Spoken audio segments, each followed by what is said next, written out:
Alors, à mon avis, c'est quand même essentiel. Je pense que c'est intéressant, en tout cas au niveau du mental. Il est important de connaître le circuit, notamment les difficultés que vous allez rencontrer.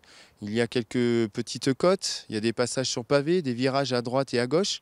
Étant donné qu'il y a pas mal de monde sur ce circuit, il est nécessaire de bien se placer, par exemple sur la ligne de départ, et de savoir où il faut tourner, vous gérez votre effort. Donc quand il arrive une côte, il est nécessaire peut-être juste avant, une centaine de mètres avant, de récupérer un tout petit peu, de ralentir légèrement pour être bien concentré, pour pouvoir monter votre côte sans vous crisper.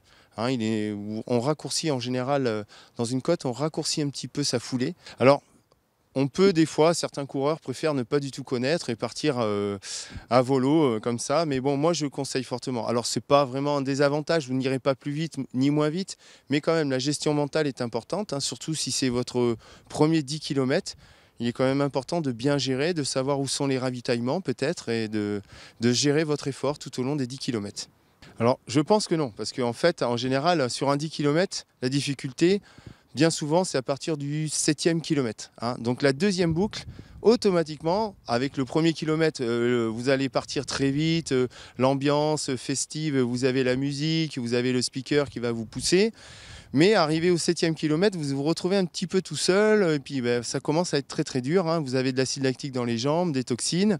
Donc les 3 derniers kilomètres, bien souvent, il faut tenir mentalement. C'est là que c'est important de connaître le circuit, justement.